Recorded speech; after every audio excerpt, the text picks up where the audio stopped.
What's up, guys? Welcome back to Bucs Talk. Today, I want to look at the Buccaneers' defensive line and what the new rookies do to this, formidable front that's already here. So we already have Kalijah Kancey and Vita Vea. Those are our meat and potatoes, the guys that we've drafted, we're already developing, and guys that have potential to break out, as in Kalijah Kancey. Like, the guy wants to lead the league in sacks.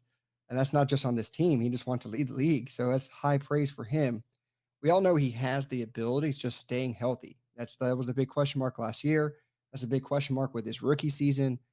He just needs to show it, and he can get to the quarterback. He just needs to finish. We all know what the Washington football team or Washington Commanders game ended up. He just misses. He gets fourth down and one. They win the game. So either way, the new guys, the newcomers in Elijah Roberts and David Walker. I know smaller school guys, but let's look at their numbers really fast. This is David Walker. We got in the fourth round. They have him at 6'2", 260. He's more 6 foot, 260. But look at the numbers here: 22 tackles for loss, 18 tackles for loss, 23 tackles for loss, and then 12 sacks, 8.5 sacks, 10.5 sacks. Small school. I don't care. The guy, you saw our film study on it. The guy just attacks. His shorter stature works to his advantage. He's very powerful, even though he's short. He gets through guys. And if you're looking at that and how that's going to contribute to our room, yes, I know we got Haason Reddick. That's 1 year. Anthony Nelson, very much a consistent player, very much a won't make mistakes type of player, but he won't bring you the pressure that a guy like David Walker can bring. We don't have many guys on the outside that can do that. Now we have a Haason Reddick who clearly can do that, but you don't know if you're getting the guy from 2 years ago or if you're getting the guy from last year. So you got to have thinking for the future. Jason Light does this very much so a lot. So that is what the David Walker pick is. A guy that's not going to be a flashy edge rusher, but a guy that's going to give you consistent pressure. Let's see if he can do it at the NFL level, right? And then Elijah Roberts, defensive tackle, like I was saying, to mix in with Kalijah Kancey, Vita Vea, and Logan Hall. Logan Hall, these guys are almost very similar. They love the swim move, but Elijah Roberts can, and he showed it a lot in college. He can play outside, even though you're not going to depend on him to do it. But he can also play inside, because when he's inside, his quickness shows tremendously against smaller guards who aren't as fast, who aren't as long as he is. So I see him pushing Logan Hall for time pretty soon. And Logan Hall, although he's a good pass rusher, he's improved in the running game. I gotta give him his credit when it's due. But still, sometimes to me, when I watch him, he's a liability. And that's the biggest thing I say with him. Like, if you want to be a starter, you can't be a liability. You got to be able to dependable. And that's why Anthony Nelson is signed year after year, because when he's on the field, he just does the right thing. And sometimes Logan Hall is either out of place, gets pushed off his spot. You have one assignment, you got to do it to your fullest ability. You can't be blown off of a spot. And sometimes he does that because he plays a little too high. And with that said, Elijah Roberts does play high as well. So does he get lower? I know he's against smaller school competition. You put up numbers like this. I mean, let's look at his numbers too. When he was at Miami, he didn't really get starting time. Does that mean he can't play to this caliber type of player that you see here with 10 sacks, 7.5 sacks because of the competition? We're going to find out pretty quick, right?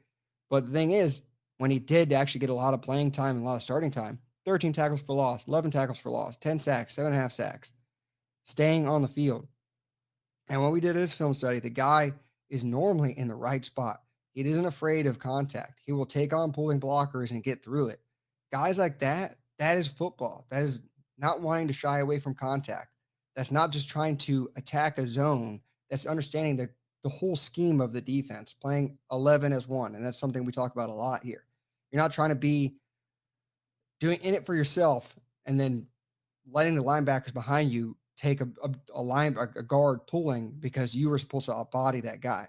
There's things where football, you need to work together. And I think Elijah Roberts and David Walker are those two type of guys that just get after it and will absorb blocks. We'll maintain a gap, like things like that, where when we're looking at our depth chart, but yeah, the top 3, 4 guys, those are set. Vita Vea, Kalijah Kancey, Haason Reddick, they don't have anything to worry about. But we're looking after that. We just got deeper based off David Walker and Elijah Roberts. So guys like Greg Gaines, although he's another guy that's dependable, but he's smaller, getting older. I wouldn't necessarily think he is a guy that brings pressure consistently.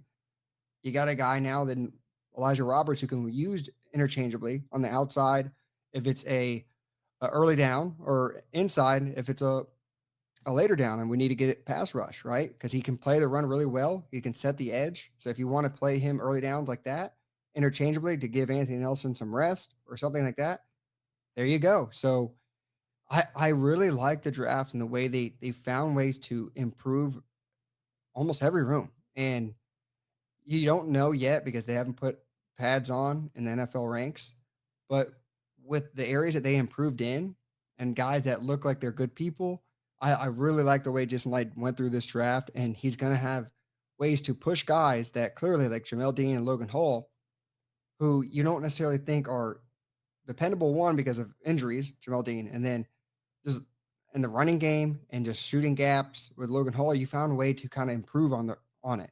And David Walker, you got improvements in pass rush and a guy that could proved through numbers that he can get after it. So I really like the draft in that defensive line room. I don't see any of them being starters immediately, even though I gave that 2 cents about Logan Hall. Logan Hall is regardless going to be in his fourth year playing. He's going to probably get better again. Does he take that blow off top and really make it to there? We all hope. I mean, as a Buccaneer fan, I'm hoping that. Will it happen? Let's hope, but I don't necessarily think it will be. And it's good that he drafted to find it eventually. Either he walks after this year or we sign him back and you get a good player. But looking to the future again with David Walker and Elijah Roberts, I really like that draft.